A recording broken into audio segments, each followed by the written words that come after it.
Everyone, I'm Preeti Nagi. As we have promised you in a previous video that we'll definitely come out with some tips how to answer the question, how to apply the strategies, what the tips to follow, and what are the best criteria to be followed before 1 month of the exam.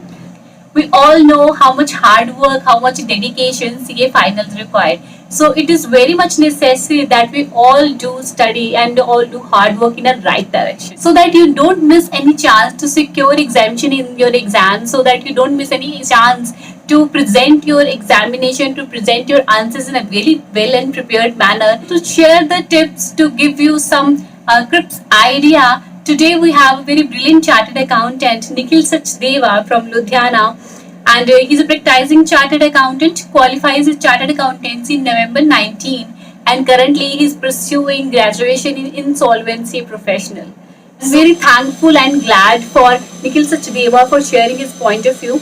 And guys, he's also running his YouTube channel as a Chartered Prime. And check out the videos on his channel. And I've given the link of the channel in the description box. And I'm sure you will like the knowledge, the type of the ideas he shared with you us. Today, he is with us to share the tips, criteria, and how to answer the questions in CA final exams. So, over to you, Nikhil Sachdeva. Hello everyone, welcome to the channel. This video is a collaboration of the Chartered Prime with CA Preeti Nagi ma'am. Preeti ma'am has been wonderfully guiding CA students and she has started a new series to help CA students to get through the CA examination. And I, CA Nikhil Sachdeva, who cleared in November 19 examination, would be guiding you all with some tips and tricks and how to attempt answer in the examination. So let's discuss which material you should refer. इस time I am assuming आपकी एक revision हो चुकी होगी. इस एक revision में आपकी मेन बुक, उसकी summary book and then question bank, ये तीनों चीजें आपने कर ली होंगी. And I am assuming this thing because this is the chronology. अगर आपने मेन बुक कर ली है then you have to learn the summary book by heart, because ये जब आपको एग्जाम में क्वेश्चन आएगा तो वो आपके सामने पेज आ जाएगा. And then you have to refer to the question bank. अगर आपने ये तीन चीजें कर ली है then we can discuss the 35-day strategy. And I'm not going to tell you कि इस डेज इन डेज में आपको ये करना चाहिए, इन डेज में आपको ये करना चाहिए. सबका टाइम टेबल खुद का रहता है. I will tell you the tricks कि आपको इस टाइम क्या करना चाहिए और क्या चीज नहीं करनी चाहिए राइट नाउ. सबसे मेन बात है इस टाइम कोई नया मटेरियल, किसी भी नए ऑथर या टीचर की बुक नहीं करनी है, कुछ भी नई चीज नहीं उठानी है. बिकॉज अगर आपने कुछ भी नया उठाया आप उसमें कंफ्यूज हो जाओगे. Revision means you have to revisit what you have already done. तो इस टाइम आपको रिवीजन करनी है, सिर्फ कुछ भी नया मटेरियल नहीं उठाना है. स्टडी मैट के क्वेश्चंस सारे सब्जेक्ट्स के करने except for DT and IDT, because I assume जिसका भी आपने पढ़ा होगा उनके क्वेश्चन बैंक में वो सब कवर हो जाते हैं. तो एक्सेप्ट दोज आपको सबके स्टडी मैट के क्वेश्चन करने हैं. आरटीपी जरूर करनी है. एंड आपकी इन डेज में क्या स्ट्रेटजी होनी चाहिए, जैसे आपने कुछ भी अभी किसी भी subject, take an example of law, तो लॉ में आपको इस टाइम क्या करना चाहिए. लॉ में सबसे बड़ी एंड इंपॉर्टेंट चीज है आपके पास जो आपकी समरी नोट्स या जो चार्ट्स होंगे वो आपको बाय हार्ट याद हो. तो अगर आपने वो किए हुए हैं एंड आपने जो इंपॉर्टेंट क्वेश्चंस वो क्वेश्चन बैंक में टिक किए हैं आपको वो रीड करने हैं. ऐसे इस टाइम आपको सब कुछ नहीं करना है, बट उसका जो रिवीजन वाला पार्ट है ना, जो समरी वाला पार्ट है, आपको इस टाइम सिर्फ वही करना है. बिकॉज आप 35 डेज में सब कुछ नहीं कर सकते हो. आपको वो बहुत स्मार्ट वर्क करना है, ना कि हार्ड वर्क करना है. This is most important thing. आपको जहां भी डाउट लगे you should refer the main book. Otherwise इस टाइम अगर आपने मेन बुक अच्छे से करी हुई है, restrict yourself to the summary और the compact book. And now हम डिस्कस करते हैं what you should read in those 1.5 days. वो 1.5 डेज आपके लिए बहुत बहुत ज्यादा इंपॉर्टेंट है. उसमें कुछ भी एक मिस्टेक किया यू आर गॉन. कई टीचर्स आपको ये सजेस्ट करेंगे कि आप आधे दिन में क्वेश्चन बैंक कर लेना, आधे दिन में समरी कर लेना एंड देन एक बार रिवीजन कर लेना. It's completely impossible in CA finals आई से. बिकॉज अगर आपने अच्छे से एक चीज को रिवाइज करना है, आपको एग्जामिनेशन से पहले वाली जो स्ट्रॉन्ग रिवीजन होनी चाहिए, तो आई गेस सबसे मेन है आपको आपके जो नोट्स हैं सिर्फ वो पढ़ने हैं, जो कॉन्सेप्ट्स हैं वो पढ़ने हैं. सपोजिंगली अगर मैं एफआर का एग्जांपल लूं तो जिस भी टीचर से आपने पढ़ा होगा they must have like given you notes या उन्होंने कुछ लिखवाया होगा. आपको सिर्फ वो नोट्स रेफर करने हैं, उनके क्वेश्चंस उस टाइम रेफर नहीं करने हैं. एंड अगर हम एसएफएम के एग्जांपल लें तो आपको सारे क्वेश्चन उसमें रेफर नहीं करने हैं, जो भी आपके कंसेप्चुअल क्लैरिटी बिल्ड करते हुए क्वेश्चंस किए थे आपको वो करने हैं, और कोई बहुत ही ज्यादा डिफरेंट क्वेश्चन हो सिर्फ उसको रेफर करना है। लॉ में आपको सिर्फ और सिर्फ आपके जो समरी चार्ट्स वगैरह वो रेफर करने हैं, ऑडिट में भी यही चीज, कॉस्टिंग में आपको सिर्फ नोट्स रेफर करने हैं, नोट्स के बीच में कुछ क्वेश्चंस होंगे आप वो रेफर कर सकते हो, या फिर आपने कुछ बहुत ज्यादा डिफिकल्ट या जो क्वेश्चन बहुत डिफरेंट वे से सॉल्व होता है उसको टिक किया हो, सिर्फ वो।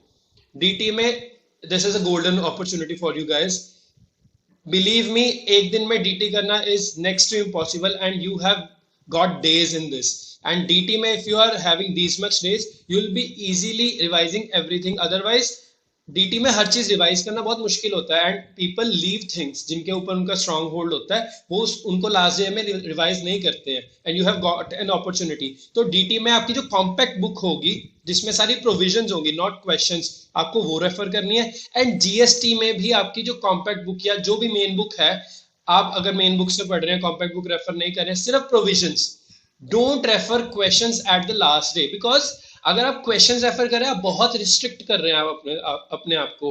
हाँ, आप एक या दो क्वेश्चन रेफर करना चाहते हैं बिकॉज आपने उसकी प्रेजेंटेशन देखनी है, that's well and good, but वो 1.5 डे में आपकी मैक्सिमम कवरेज और वो भी अच्छे तरीके से होनी चाहिए, so that when you are attempting the question next day आपके बैक ऑफ द माइंड ये आपके रिफ्लेक्स आना चाहिए कि आपका ये सेक्शन था, आपका इसमें ये प्रोविजन लगनी थी। This is the way to study in 35 days and the next 1.5 days। Now some other tricks जो हमें डिस्कस करनी चाहिए जिसके कारण आपको अदर बेनिफिट्स होंगे। One thing I always advise to my friend is leverage on your sleep. अभी से अगर शुरू करोगे then you will be able to do that in examination days. What I mean by this is restrict your sleep to I guess 4 to 5 hours, इससे ज्यादा नहीं। If you are like sleeping for 4 hours and उसके बाद आपको थकावट feel होती है तो you can take rest of 10 minutes।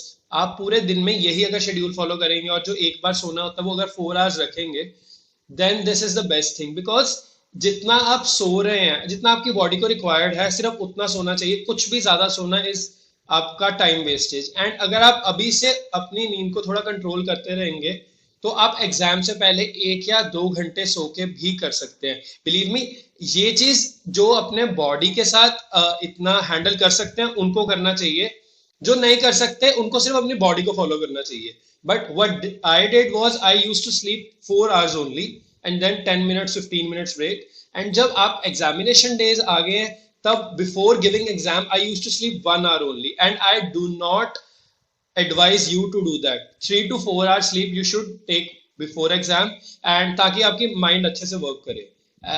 But आपको अपनी बॉडी फॉलो करनी चाहिए and you should leverage on your sleep. इस टाइम अगर कोई भी पर्सन 8 घंटे सो रहा है तो I say he is a fool, he should not do that and he should reduce those sleeping hours and convert those into some productive hours.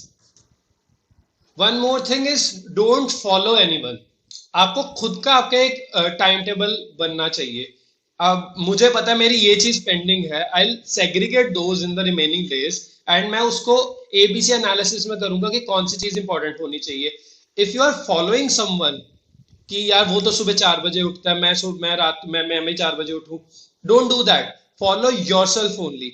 If you are like a night owl, you should study at night and sleep at 6 or 7 in the morning. If you are early bird, so you should sleep by 12 and you should wake up by 4 or 5. So this should be your pattern. इसके लिए किसी और को follow नहीं करना चाहिए, ये आपकी कॉल होनी चाहिए। इसके लिए you should not follow anyone else. So let's discuss how to attempt exam. So कुछ चीजें बहुत फिक्स रहती हैं, जैसे आपने जिनसे एफआर पढ़ा आप उनका ही मेथड फॉलो करोगे, how to attempt answer of consolidation या फिर डिवीजन 2 के बैलेंस शीट बनाने वाला। अदरवाइज जो थियरी क्वेश्चंस हैं उनको you should divide in 4 parts. Otherwise if you are having slow speed, मतलब राइटिंग की स्पीड स्लो है, then you should divide into 3 parts. 4 parts are, first is legal provisions, उसमें you have to state the legal provisions that are involved in the section. Supposingly कुछ powers of director related बात हो रही है, then specifically state as per section 179 of Companies Act. Okay. The next facts of the case. इसमें facts में आपको सिर्फ discuss करना है कि मिस्टर ए ने ये किया, कंपनी ए में ये सब था, इसके अलावा आपको कोई कंक्लूजन नहीं देना।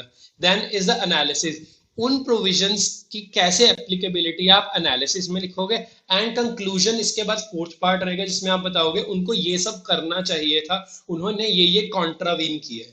अगर आपकी स्पीड स्लो है, आपको थर्ड और फोर्थ पैराग्राफ को मर्ज कर देना चाहिए, उसको आप रिमार्क्स या कंक्लूजन देके उन दोनों का analysis as well as conclusion एक ही पैराग्राफ में दिखा दो। तो दिस इज द मेथड आपके जो थ्योरेटिकल क्वेश्चंस है सॉल्व करने के लिए। एसएफएम का वही सबका पर्टिकुलर मेथड रहता है, क्वेश्चन बाय क्वेश्चन वेरी करता है। एंड जो आपके डायरेक्ट टैक्सेस और इनडायरेक्ट टैक्सेस में क्वेश्चंस होते हैं जिसमें आपको हर एडिशन या हर सब्ट्रैक्शन के आपको रीजन देना होता है। तो जैसे जैसे आप लिख रहे हो ना, आपने 1+1 डाला उसके ऊपर नोट्स में, साथ ही नोट लिख दो। डोंट डू दिस कि पहले मैं आंसर सॉल्व करूंगा देन मैं नोट्स लिखूंगा, इससे बहुत टाइम वेस्ट होगा। एंड बिलीव मी, आपको लीगल लैंग्वेज डायरेक्टली नहीं लिखनी होती, however it should contain the important legal words. मैं ये नहीं कह रहा कि आपको प्लेन इंग्लिश लिखनी है, however you should write the important words which are required in those questions. Audit में जैसे कुछ इंपॉर्टेंट वर्ड्स होते हैं, वो अगर आप मिस कर रहे हैं देन आपका एग्जामिनर आपका मार्क्स काटेगा, otherwise you are having an ample opportunity कि आपके मार्क्स ना कटें। एंड बिलीव मी, आप नॉर्मल इंग्लिश लिखते हैं, जो चेक कर रहा है वो भी एक चार्टर्ड अकाउंटेंट है, वो नॉर्मल इंग्लिश ही एक्सपेक्ट कर रहा है आपसे। इंक्लूजन ऑफ लीगल वर्ड्स, आपको बेयर एक्ट नहीं लिखना है किसी भी चीज में। सो एक short tip, don't get demotivated. इस टाइम पे डीमोटिवेट नहीं होना है, बिकॉज अगर आप डीमोटिवेट होकर कुछ टाइम वेस्ट करते हो, that can cost an attempt to you, rather than prioritize and strategize कि कैसे आप उनको उतने डेज में फिट कर सकते हो। सेकेंडली, कोई भी अगर आपको क्वेश्चन पोज करता है एंड आप उसका 50% भी रिकॉल कर पाते हो, that's okay and that is good, that means you know that concept. जरूरी नहीं है कि आपको 100% उसका उसी टाइम आना चाहिए, यू विल रिवाइज दैट अभी। Don't take tension, be positive. कभी टेंशन हो अपने पेरेंट्स से बात करो, अपने फ्रेंड्स से बात करो, कोई पॉजिटिव सॉन्ग सुनो, बट कोई भी टाइम वेस्ट मत करो इस टाइम कि यार मेरे से तो नहीं होगा। Don't do that. So all the best to everyone. I hope इस बार आईसीआई की तरफ से आपको कुछ ना कुछ गिफ्ट मिले, पॉजिटिव अच्छे रिजल्ट्स हैं, and you should also work hard. Thank you. Thank you so much, Nikhil, for sharing your views, sharing your ideas, and thoughtful ways and tips for all the CA final students who are going to appear in November. And just 1 month before, these kind of tips will be an add-on to for their preparations. Thank you so much. And guys, in this last month, right, you need to take care of your health too. You need to take care of health too. Take proper diet, take proper sleep, and it's much necessary for you to work hard, but in a proper and in a proper direction. So all the very best for your exams, and do study hard and well.